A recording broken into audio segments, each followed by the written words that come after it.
네, 더불어민주당 수석대변인 박범계 의원입니다. 오늘 제3차 고위 당정협의회가 있었습니다. 그 결과를 브리핑 올리겠습니다.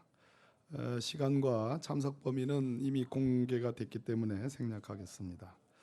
오늘 당정청은 6.13 지방선거 결과로 나타난 국민의 지지와 기대에 겸손한 마음과 책임 있는 자세로 부응해야 한다는데 뜻을 같이 하고 평화, 경제, 민생, 노동 등 당면 현안에 대해 다음과 같은 사항을 결정했습니다. 남북, 북미 정상회담의 후속 조치입니다. 당정청은 두 차례의 남북 정상회담과 연이은 북미 정상회담이 우리의 주도적 노력을 통해 성공적으로 개최됨으로써 한반도 비핵화와 항구적 평화를 향한 토대가 마련됐다는 점을 높게 평가했습니다.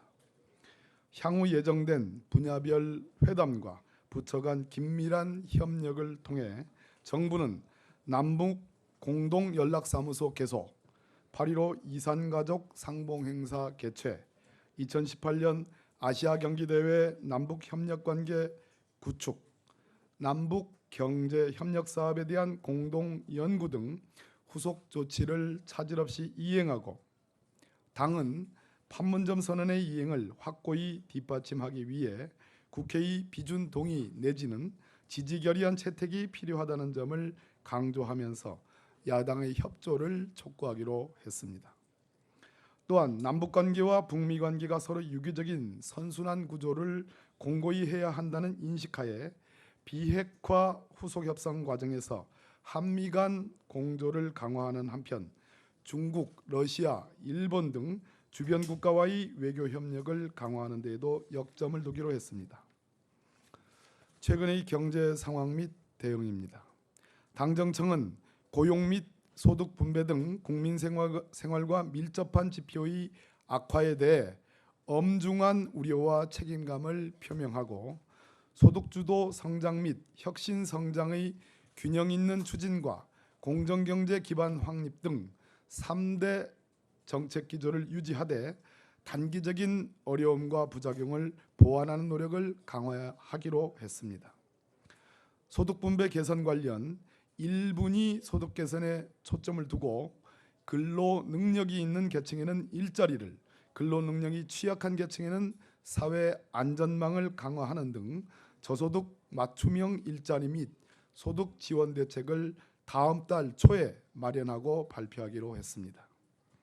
이와 함께 혁신 성장의 성과를 가시화하기 위해 규제 혁신을 과감하고 속도감 있게 추진하고 핵심 선도 사업 추진을 가속화하기로 했습니다. 특히 규제 샌드박스 등 규제 혁신 5법을 조기 입법화해 혁신 성장의 토대를 마련하고 혁신 성장 선도 사업 등에 대해서는 예산, 세제, 제도 개선을 패키지 형태로 총력 지원하기로 했습니다. 주요 노동 현안 및 대책입니다. 7월 1일부터 시행되는 노동시간 단축과 관련해 당정청은 중소, 중견기업 및 영세 소상공인, 건설업 등 준비에 상대적으로 어려움을 겪고 있는 사업장과 업종을 중심으로 애로사항을 청취하고 지원을 강화하는 등 제도의 연착륙에 만전을 기하기로 했습니다. 일과 생활의 균형이라는 큰 틀 안에서 업종별 특성을 반영한 노동시간 단축 방안을 마련하는 데에도 함께 노력하기로 했습니다. 특히 당정청은 노동시간 단축으로 인한 충격을 최소화하고 현장에서의 제도 연착륙을 위해 당분간 행정지도 감독은 처벌보다는 계도 중심으로 할 필요가 있다고 보고 금년 말까지 6개월간 계도기간 처벌 유예 기간을 두기로 하였습니다. 최저임금과 관련해서는 개정된 최저임금법의 개정 취지와 내용, 영향 등을 국민께 정확히 알리고 이번 법 개정으로 임금 인상 효과가 감소할 수 있는 저소득 노동자에 대해 다양한 지원 방안을 마련하는 한편 최저임금위원회가 2019년도 최저임금을 기한 내에 의결할 수 있도록 노동계를 설득하는 등의 노력을 적극 기울이기로 했습니다. 당정청은 국회가 조속히 정상화되어 상가 임대차 보호법, 가맹사업법 등 소상공인 및 서민 생활과 밀접한 민생 법안이 조속히 처리될 수 있도록 야당과 긴밀히 협의해 나가기로 했습니다.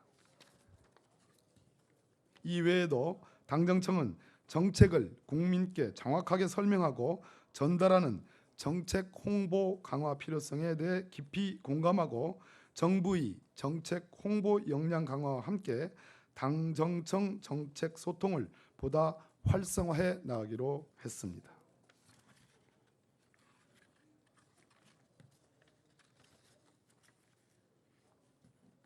예, 이상입니다.